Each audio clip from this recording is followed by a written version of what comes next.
Well, good morning. Oh, come on, good morning. Okay, they're awake. This is a good thing. I want to set the table basically for 1997. Things that were happening in 1997. CDs were king. There was no cloud. Netscape was the web browser. How many here use Netscape? Oh, this is depressing. The NASA Pathfinder landed on Mars. In 1997, the Google.com domain was registered. But Alta Vista was the main. Alta Vista, yes, very good, very good. The first paywall was introduced by the Wall Street Journal. In 1997, Facebook.com came online. Beanie Babies were the hottest consumer product. That's depressing, too. In 1997, Netflix was established. Steve Jobs returned to Apple as a consultant. And the first Grand Theft Auto video game was released. In 1997, IBM's Deep Blue defeated chess grandmaster and former world chess champion Garry Kasparov. I was at the forum at the time. The second match, not the first match. I was at the forum at the time when we played. Yes. So I wonder if we could start by Garry telling us at the time, not knowing what you know today, but what you knew then, why you decided to play technology in chess. Curiosity. I always wanted to test the machines and to understand what are the limits, both for computers and for humans. And if we go back, in history, so the founding fathers of computer science, when you look at what they did, Alan Turing, Claude Shannon, Norbert Wiener, they all believed that chess would be some kind of ultimate test for machines' intelligence. And since they had no access to machine power, so this is it was so meager. So they believed wrongly. I don't feel comfortable, criticizing founding fathers, but of tech, but of computers, that its machines had to emulate human cognition. And again, it was understandable, but as the match with Deep Blue proved, and many other experiments, no, Deep Blue was as intelligent as your alarm clock.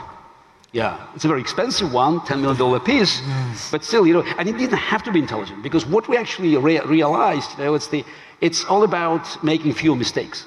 It's not about perfection, it's not about solving the game. It's not about emulating the way we think, but it's simply, reducing number of human mistakes. And that was one of the most important lessons.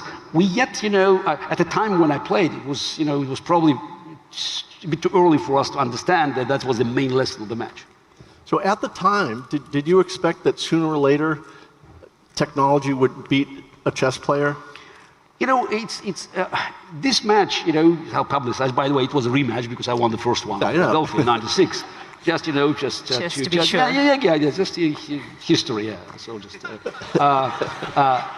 but we also played many games against other chess engines. From the beginning of the '90s, we played matches. By the way, Small remembers that our first encounter was in 1989, yes, when he was working, with the team from Carnegie Mellon independently, and they had the machine called a Deep Thought.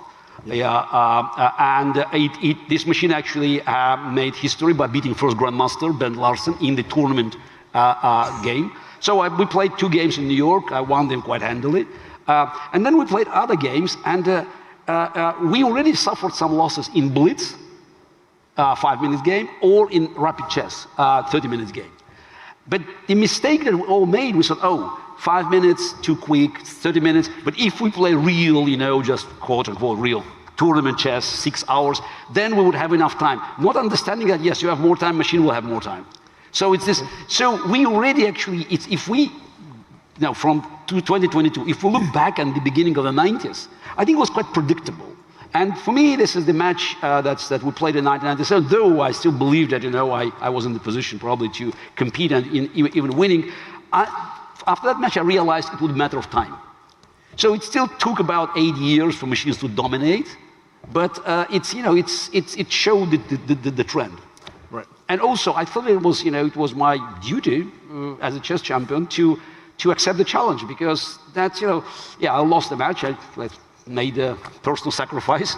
But I think it's inspired, I don't know how many thousands, tens of thousands of young computer experts to join not only IBM, but many, just many other companies. I think it was a milestone, not just, for AI, but I think it's for just like opening many new horizons. Though again, I said the practical value probably was not that high, but it was just demonstrated that, we actually moving in a new era. So the photo that we're looking at here, this actually is Murray Campbell terrifyingly moving the piece. They're not enemies, just for the record. It was really the technology, and Murray was involved in all of it. And the obvious question is, why did IBM look at chess as a challenge? Well, as far back as 1950, people had proposed chess as a grand challenge for computer science, for artificial intelligence. And there's a lot of good reasons for that. One is, as Garry said, when humans play chess, it requires various aspects of intelligence. It requires planning, reasoning, pattern recognition. And so the thought was, getting computers to do that will be something special. But the good thing about chess is that although it's extremely complex as a game, it's made a lot of simplifying assumptions, which is the way we scientists like to go about tackling a problem. We simplify and then understand the simplified version. So why am I saying this chess is simple? It's simple because for a couple of reasons. One is it's a perfect information game. Everything you need to know about making the next move is right there in front of you. And as it turns out, there aren't too many problems in the real world that have exactly that character. Usually there's hidden information or uncertainty of various sorts. A second reason is that it's a zero-sum game. Means what I win, you lose. And again, in the real world, we tend to look for positive-sum games, win-win kinds of situations. But if we make those simplifying assumptions, then we can develop an approach to tackling this problem. Now, it turns out again, as Garry said, we decided by the 1970s that trying to emulate the human approach was not going to work, and we took a more computer approach. And that's how we actually made progress with Deep Blue and eventually produced the Deep Blue system. Right, and then later, Jeopardy. Jeopardy, well, that adds an element. As soon as you involve language, it opens up the possibilities a lot more. And it's no longer a closed system like chess. And that's the next level of AI challenges. Love it. Priya, fast forward 25 years. Now you're dealing with data scientists of today versus the data science model back then. What does it look like today? And then we're going to go through some history. Yeah, actually, when Deep Blue came out, I was telling Murray that I was still in my undergrad, and we had a room with computers, which was air-conditioned. This was back in India, and only some of us were allowed in and out, right? From then to now, just even thinking about the possibilities that we can do, it has exploded. It has exploded in terms of the skill sets, it's exploded in terms of the technology, but comes with it, the fact that it has exploded is that it's unmanageable as well, right? So it's increased tremendously right now. In fact, the other day I was reading an article that said somebody is asking AI to predict what the trends will be in AI in the future. That's kind of where we are right now. But it's amazing because as the technology changes, it was to a select few in the past. Like people like Murray could do this, right? But now I think when it comes mainstream, it's really democratized and made it more of a level playing field. So there are so many people that have come into the forefront to learn this and to use AI actually in very good ways as well. Right? So I think that's the change that I've seen. So Murray, back in the day, go back for a second, the 25 years, you're talking about AI and the fear factor at IBM. Can you talk about that a little bit? Yeah, back in 1997, we weren't generally using the term artificial intelligence. There was the movie 2001 had come out. Everybody knew that artificial intelligence, had some concerns. So we often use the term data analytics or data science, other terms like that in order to soften it. But in fact, Deep Blue was an artificial intelligence system, as we would now call it. So Gary, you've been following technology now since that. I mean, you've written books and so forth, and you've become sort of an evangelist now for where technology fits. Let's talk about where technology does fit. We have all these fear movies and fear stories of technology replacing humans, and obviously that's not, I don't say obvious, it's not happening. Can you talk about that a little bit, where humans fit and technology fits? Yeah, let's talk about the progress. Because today, if you have a chess app on your phone, it's better than Deep Blue. That's just to understand where we are today. So, and when you start analyzing games that we played in 1997 with chess engines that you can just download on your laptop, so everything that 25 years ago looked, oh, phenomenal, Kasparov made this move, Deep Blue found an escape, machine will be laughing. In 30 seconds, will tell you, oh, it's a mistake, it's a mistake. So machines are just much better because they're much faster.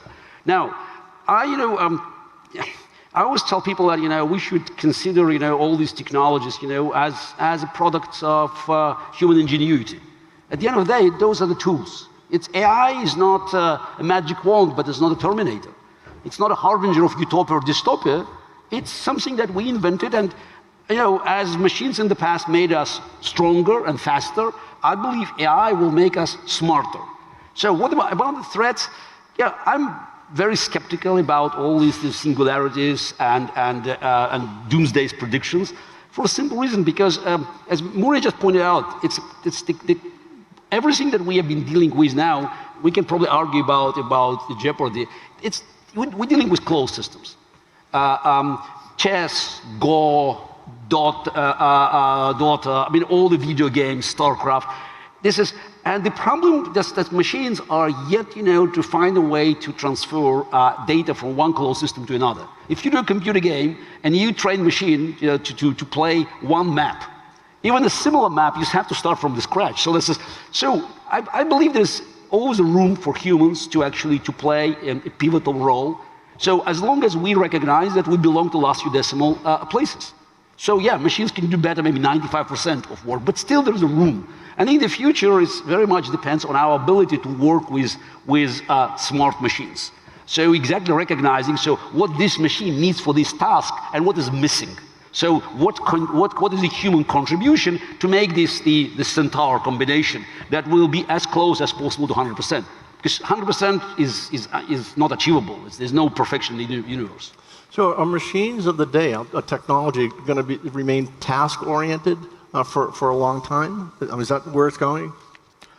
I think that's where we stand right now, is that AI systems tend to be quite narrow, as Gary said, focused on a particular task. And in the past, say, 2 to 3 years, I think that trend has started to shift, where AI systems, particularly based on large language models, can do more than one thing. But for a large part, that hasn't changed much. In 25 years, all the changes that we've gone through in terms of computer speed and algorithms and so on, AI systems, for the most part, tend to be as narrow now as they were back in 1997. Is that what you're finding, Priya, that some things are not changing? They are not, and actually Murray and I were talking. I think the technology was still back there. It was with a select few. The explosion of data is something that's increased quite a bit, I think, in the 25 years that we never saw before. The kind of data that we see today, and with the kind of data that we see, the number of problems being able to use that data is also increasing. So I think that's a challenge that we see when we actually take it into a real-world application. Those are the problems that we're seeing. The data is exploding. The computing power has also increased, but it's still a challenge out there. In terms of, you were going to say something, Gary, for that? No, it's about data explosion. Yes, absolutely. But what kind of data we're dealing with now? So the picture of your lunch, it's probably, takes more space than the entire works of Shakespeare. So it's the question is that there's so much data that is now available, and it's being added. I don't know. It's every day. We have I don't know, Trillions. terabytes. So, but it's again, and that's exactly where I believe humans could play an important role. Because it's the ocean of data, you have to know, okay, stop, let's do. So it's about direction. Again, I think we are still, contemplating what is our role. We could see data explosion, we could see machines getting faster, smarter, but we are struggling to understand how we, make sure that, our contribution to the decision-making process remains unique. Yeah. So does technology basically becomes for I just wanted to make a comment there. I think computer chess gives us a good preview of what we're going to see in many other fields. You could say there are 4 phases. In the first phase, computers were too weak to help a strong player. In the second phase, they did certain things quite well, but overall not as good as the human. So the human takes charge, and they drive, but the computer can help on certain things. In the third phase, it flips. And the computer is very, very good, but it has gaps in its knowledge. And that's where a human can influence it and make it better. And in the last phase, which we're probably in right now for chess anyway, it's very hard for a human to influence a computer and make it play better. So I think Garry had proposed way back in the 90s that the collaboration of humans and computers working together is an interesting phenomena. And in fact, there's a window of time, maybe 10, 15 years, where that was, in fact, the way to produce the best chess-playing entity on the planet is human and computers working together. And I think that is going to stay even beyond chess. Can you imagine going into surgery and just having nobody but robots working on you? I mean, just thinking out loud, I think the intersection of human-computer is here to stay, and I strongly do believe that them working together is the best. One replacing another is not the way to go. I probably should argue with Murray. It's about last few decimal places. It's the human role has been shrinking, but it will never disappear. Even if the most sophisticated machines, you have a computer that starts from the scratch. Let's say take game of chess. Right. And it comes up with its own system, like, AlphaZero. So this plays, millions and millions of games, and it has its own patterns, a system of evaluation. But there are always, inaccuracies, gaps there. For instance, speaking about chess, there could be a gap between the value of bishop and knight. So because of big number of games, statistically, it evaluates bishop much higher than it had to be. So for machine to actually understand that there's inconsistency, after playing 50, 60 million games, so it will need tens of thousands of losses before it gets in. To the right ballot. Human could actually see it immediately and start doing, again, it's a little tuning. It's like, you have a very powerful rifle and that it can shoot, 1 mile. And all you can do is just to tune it, but a millimeter or just, point of millimeter in a barrel means, probably, 10 feet or just, it's, I don't know, maybe 50 feet, a difference a mile away. So that's why I'm going back to this point. It's about understanding what is our role. The danger is that we'll try to expand the role to enter the territory of machines already doing better. And that's why sometimes you better deal with an expert, not a top grandmaster or just top professor, because psychologically I know it's difficult to accept machine superiority. So, and again, maybe an experienced nurse could do a better assistant in radiology than a top professor, because she will look at the screen and she'll recognize that this is a little bit that could be done to improve machine, not to start arguing about machine's overall conclusion. So is there an end to that, or does it keep going like that, where it's the human is always involved, no matter what, because technology is not going to get perfected? I have an example. There was a paper that I saw that just came out today about somebody who'd taken a very top-level Go program. Go is this game that's mainly played in Asia, but very difficult game, more complex than chess in some ways. And they showed that this highly proficient system can be defeated by a very simple system by using a technique showing that there are gaps in even this very high-level system. So I'm concerned, whether it be games or software development or other fields, no matter how good these AI systems get, there are going to be gaps that a human can see just from our experience and world knowledge that they can't, the AI systems can't recognize themselves. So what's the challenge of the future? It was chess 25 years ago for technology. What are your data scientists saying? What they need? I mean, because these are the scientists. I mean, that's what you're doing. I mean, you're Right. researching. What is it that people are looking for?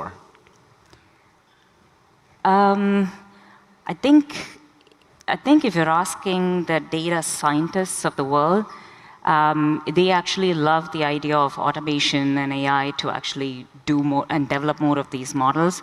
So they would rather have the systems do the mundane tasks around them, and they want to be focused on their high-skill jobs that they have to do.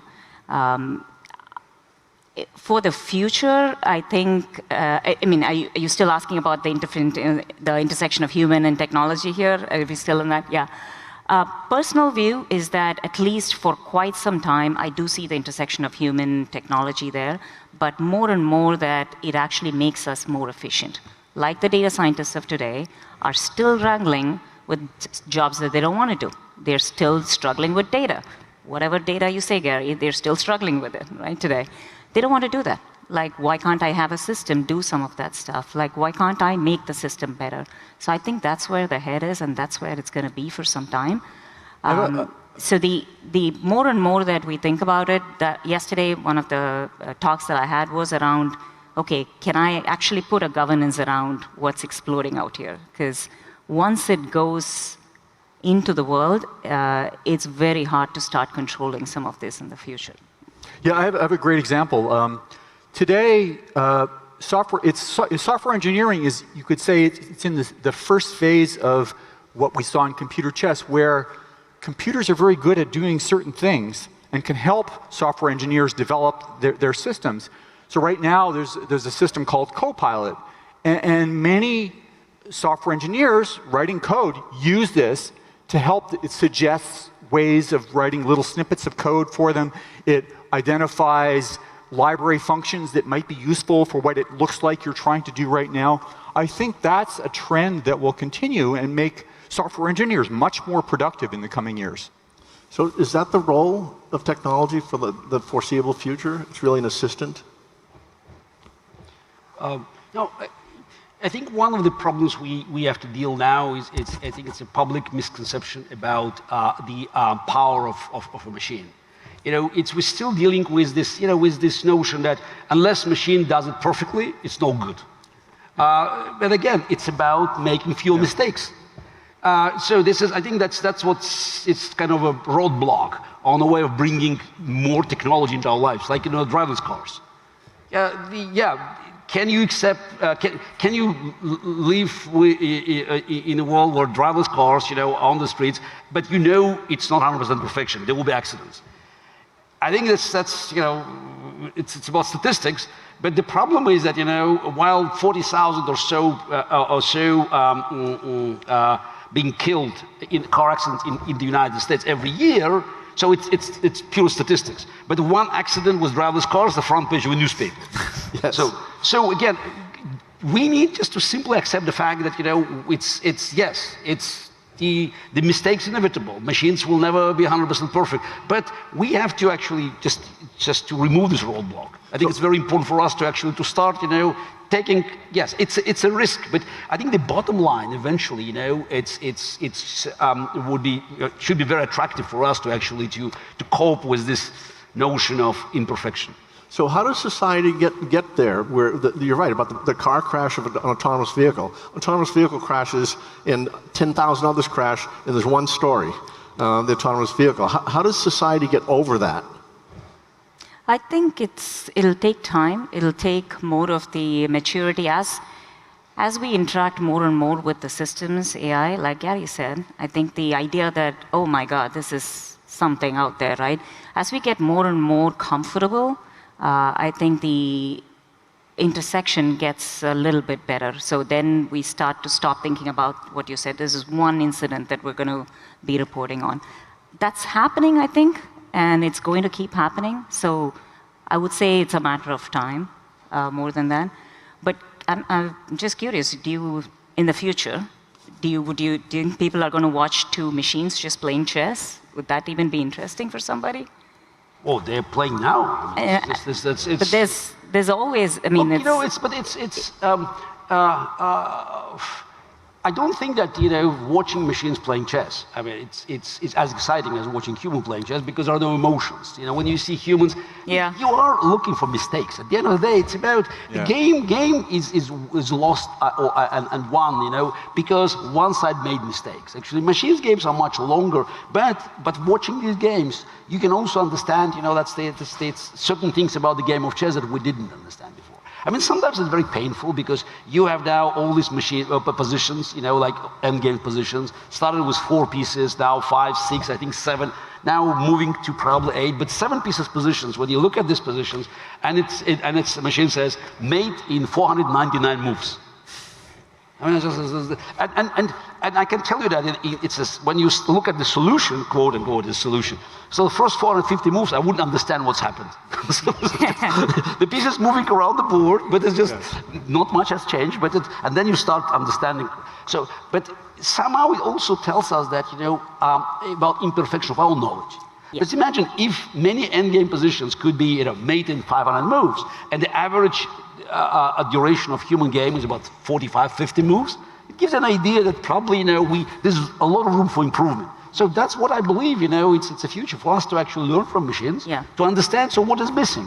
And I think it's just as long as we will go our pride. It's just a false sense of honor. No, we know better. Okay, fine. Let's learn. And that's why I'm happy to learn now. And I think many in the world of chess already recognize that. And again, the biggest challenge now is not two machines playing each other. It's us humans trying to cheat. So while everybody talks about chess, I'm curious why nobody talks about other things like bar exams. Because we are dealing with so many things where financial stakes are just in place, and it all depends on data. That is right. So, and in chess at least we have some systems to verify, but it's everywhere now. So this is the cheating, having access to data and outperforming your competition. This is the big issue. I think that's where we should concentrate. Not about it's Hollywood brainwashing stories about machines just going after humans. Yeah, but that's the point, right? Which is as you get more and more comfortable, as more and more comes with it, you start interacting with it. I think that is where you get the comfortable working relationship. But also, you brought up, which is I want to highlight that again, right? There are ways in which, it's not all for good. It's not all out there. We need some controls. Otherwise, it's going to go into what Garry was mentioning. So let's talk about time. Time is, you're dealing with time in a big way because in your position, you're creating the ultimate challenge for IBM. Okay, we got that one. But it takes a long time. Yes. In business, people have the quarterly results. And they've got different pressures for time, for delivering. The technology doesn't go with the same speed that businesses necessarily want it to go. How does that ultimately reconcile, either in business or in technology? Where does the time start to align? I'll just say that you can't schedule breakthroughs. They happen when they're ready. In fact, it's a phenomenon across the world that when the field is ready, the same breakthrough can happen in multiple places independently. And so you have to be patient for some things. They just aren't going to happen when you snap your fingers. The other thoughts on time? You're dealing with 25 years, 25 years ago, Garry, we're 25 years later now, and you've seen a lot in that period of time. Have things gone as fast as you expected or slower? No, I'm turning 60 next year, so I'm not sure I'm the right person to answer the question. I can tell you that just looking at my kids, so this is my daughter is 16, my son is 7. So a couple of years ago, he discovered his sister's DVDs. and he didn't know what it is. So it's this freeze this. So what do you do with this? So it tells you about it, but I think again it's about inevitability.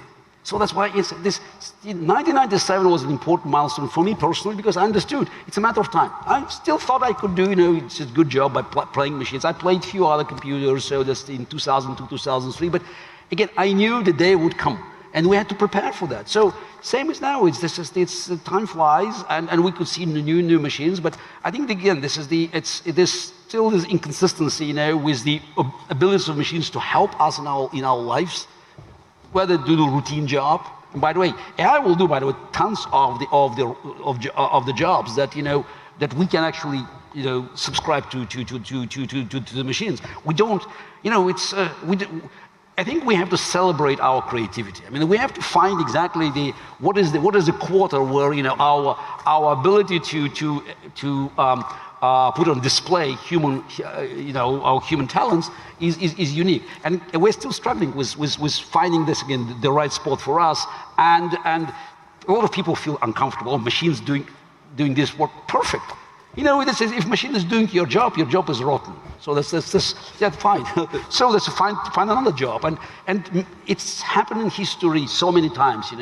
Machines replace humans, and then we moved elsewhere. So there's plenty of room for us.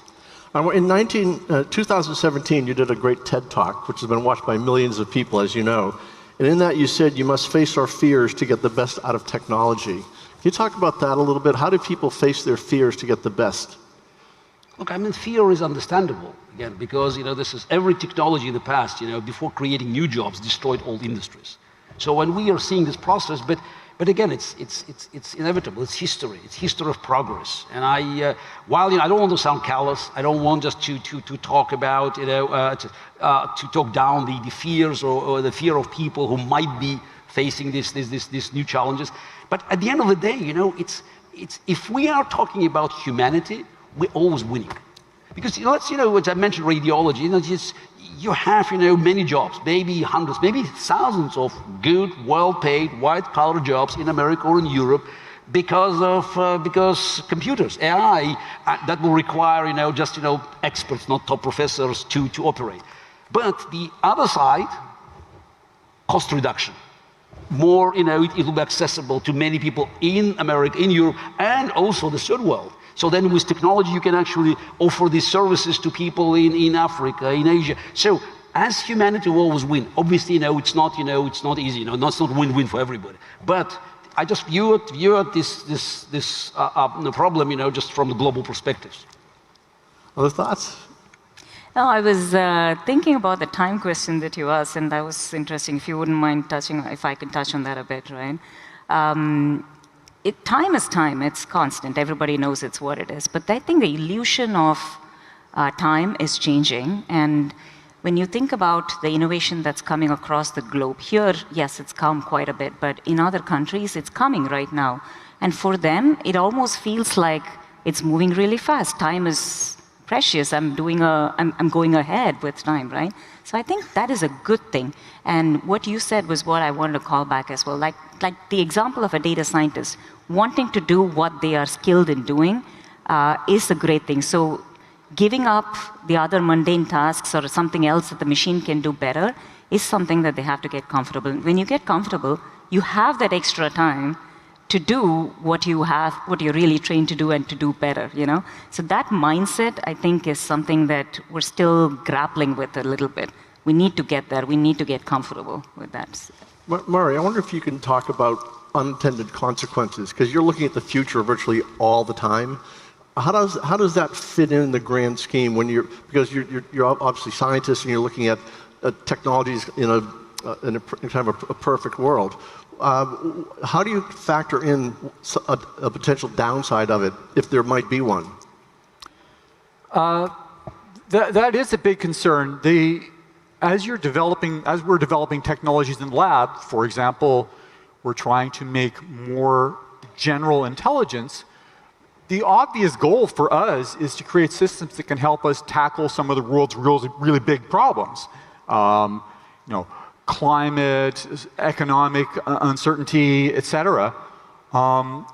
right now, computers are not great at problems that are complex, require multi-step reasoning, and that kind of effort we hope will pay off. Now, the fact is that such systems, we can't control how they will be used, and if they are used to manipulate people into thinking certain ways, we have to be on guard for that. I think creating systems that can help people avoid being manipulated would be a good target for this kind of technology. So things like sustainability, you see technology playing a role in the future? I think it already is playing a role. The question is, can AI, as it becomes able to encompass broader and broader parts of our society, will it be able to help us find better solutions? And I firmly believe yes, but I don't think the systems that we have yet are good enough yet. Thank you. Systems of the future for good? Oh, it's important. It's super important. I mean, I strongly, like I keep saying from the beginning, which is, as these keep developing, I think the need for us to stop and think, you mentioned sustainability, that's an excellent angle, right? Yes, I can create machines, I can create models that can do a whole lot, but at the expense of what, right? Always have to think and stop and ask that question. And there are guardrails that are essential. And it's already happening, but we are creating AI systems for social good. And I really hope to see more and more of that going forward. And to do that, we do need those guardrails on systems that do not do AI for social good. Technology for good. I'm not sure I like the question, because I actually think it's the wrong question. Technology could be used for good or bad. Yes. That we know that. So this is the whole idea is AI ethics. It will rely on us, because at the end of the day, humans still have monopoly for evil. So this is anything that is invented to improve our lives could be used against us. As we could see now, you got social networks. The idea was that if we have a free exchange of information, so it will help to spread democracy in the world. Not so fast. So we could see, the other guys, on the other side of the fence. So they know how to use technology invented and developed in the free world to attack our own democracy. So that's why I think it's just whatever we do, we still have the human at the bottom of this equation. So I think that we should not lose the fact that it's still a human issue. So, and if machine comes up with some sort of answer we don't like it, mostly it's because it looked at the data accumulated through our history, and just statistically, it comes up with an answer. So when people talk about, we have to fix AI ethics, I mean, come on, it's like mirror. You look at the mirror. If you don't like what you see there, you can of course distort the mirror, or you can start working on your body. Or stop looking in the mirror. Yes, stop looking in the mirror. That's it. Priya, final thoughts on the future. I think there's a lot of promise, and like I said, I really like the idea of the intersection of human and AI together. It will be there to stay. That's my strong feeling, and I certainly believe that as these things change, we have to ask ourselves, I'm doing this at what cost? Every single time, the onus is on us. The onus is on us to ask this question and make sure that we are progressing really the AI for social good, right? Barry, that's my thought. Final thoughts on the future. Sure. I think there's already a lot of value being generated by these narrow AI systems that we have. I think if we can get to broader AI systems that can quickly pick up new tasks rather than having to be expensively trained, I think that will move us to the next level. Final thoughts on the future. Technology will eventually benefit people of the free world. Free minds will always dominate. For those who have any doubts, just look at the latest tragic events in the world. The virus came from China, vaccine from the United States. Please join me in welcoming this fantastic panel. Well done.